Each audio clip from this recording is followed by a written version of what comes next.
ఇప్పుడు no cost cough syrup తో 60 రూపాయల విలువ గల ఇన్హేలర్ పూర్తిగా ఉచితం. దెబ్బకి దగ్గు జలుబు మాయం.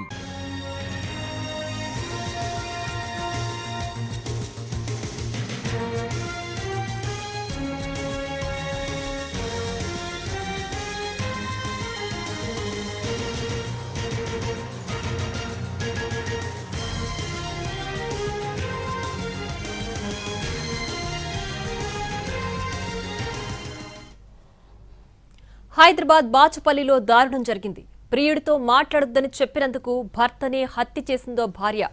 హత్య చేసి ఆత్మహత్యగా చిత్రీకరించింది. తాగిన మత్తులో ఉన్న భర్త అంజులప్ప గుండెపై కూర్చుని గొంతు నులిమి చంపేసింది భార్య రాధ. తాగిన మత్తులో చనిపోయాడని అందరినీ నమ్మించింది.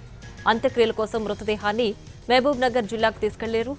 మృతదేహం గొంతు నులిమి మార్కులు ఉండడంతో పోలీసులకు సమాచారం ఇచ్చారు కుటుంబ సభ్యులు. దీంతో భార్య రాధను అదుపులోకి తీసుకుని ప్రశ్నించారు పోలీసులు.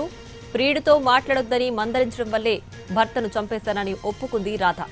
ఆమెను అరెస్టు చేసి రిమాండ్కు తరలించారు బాచుపల్లి పోలీసులు.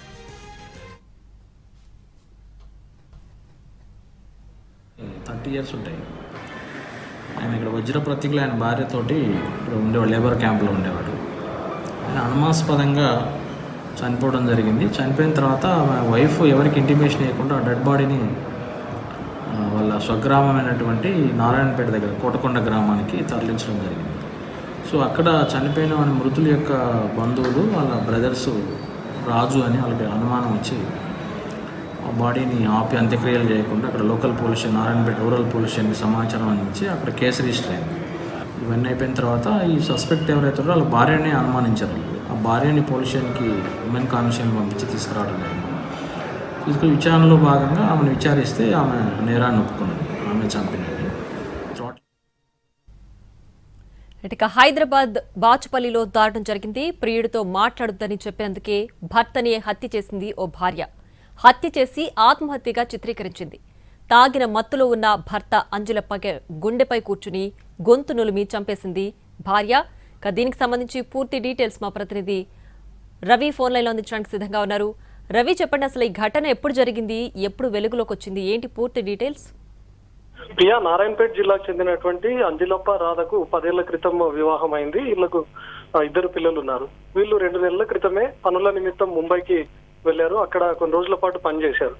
అదే నారాయణపేటకు చెందినటువంటి ధన్వాడకు చెందినటువంటి ఒక వ్యక్తితో ఈ రాధ వివాహేతర సంబంధం పెట్టుకుంది. తనకంటే వయసులో చిన్నవాడైనా సరే వివాహేతరం కొనసాగించింది. విషయం తెలుసుకున్న భర్త వాళ్ళిద్దరిని మందలించాడు. అయినా రాధ తీరులో ప్రవర్తనలో మార్పు లేకపోవడంతో ఇద్దరం కలిసి తిరిగి ఊరెళ్ళిపోదామని చెప్పి మొత్తం సర్దేసుకునే వస్తున్నారు. అయితే తాండూరు వరకు చేరుకున్న తర్వాత రాధ మరొక డ్రామా ఆడింది. మనము 2 నెలల్లోనే సొంతూరుకు వెళ్ళిపోతే పని చేతగాక తిరిగి వచ్చారని బంధువులు ఊర్లో వాళ్ళందరూ అంటారు. మనం మరెక్కడికైనా వెళ్దామని చెప్పింది. దీంతో అంజులప్ప రాధ ఇద్దరు కలిసి బాచుపల్లిలో ఉన్నటువంటి ఒక అపార్ట్మెంట్ లో వాచ్మెన్ గా పనికి చేరారు. అయినా కూడా రాధ ప్రవర్తనలో మార్పు లేదు. మళ్ళీ ముంబైలో ఉన్నటువంటి ప్రియుడితో కంటిన్యూస్ గా మాట్లాడడం మొదలుపెట్టింది. ఈ విషయం గమనించినటువంటి అంజులప్ప రాధను మందలించాడు. ఎలాగైనా భర్తను అడ్డు తొలగించుకుంటే ప్రియుడితో హాయిగా ఉండొచ్చని రాధ అనుకుంది. దీంతో పథకం ప్రకారం అంజులప్పను ఈ నెల 23వ తేదీన మద్యం మత్తులో ఉన్నటువంటి అంజులప్పను గొంతు నులిమి హత్య చేసింది. ఆ తర్వాత ఆత్మహత్యగా చిత్రీకరించి తిరిగి నారాయణపేటకు అంత్యక్రియల కోసం తీసుకొని వెళ్ళింది. అక్కడ ఉన్నటువంటి బంధువులను కూడా నమ్మించింది. తనతో నిత్యం గొడవ పడి తాగొచ్చి అనుమానించేవాడని చెప్పి ఇద్దరి మధ్య గొడవ జరిగిన కారణంతో మనస్తాపంతో అంజులప్ప ఆత్మహత్య చేసుకున్నాడని చెప్పి తన బంధువులకు కూడా చెప్పింది. దీంతో నమ్మినటువంటి బంధువులు అంత్యక్రియలకు కూడా ఏర్పాట్లు చేశారు. కానీ తన మెడపైన ఉన్నటువంటి గాయాలను గమనించినటువంటి బంధువులు నారాయణపేట పోలీసులకు ఫిర్యాదు చేశారు. నారాయణపేటలో 0 ఎఫ్ఐఆర్ నమోదు చేసుకున్నటువంటి పోలీసులు వెంటనే బాచుపల్లి పోలీసులకు సమాచారం ఇచ్చారు. దీంతో బాచుపల్లిలో ఎంక్వైరీ చేసినటువంటి పోలీసులు రాధనే హత్య చేసినట్లుగా గుర్తించారు. Priya. Right Ravi, thanks for the update.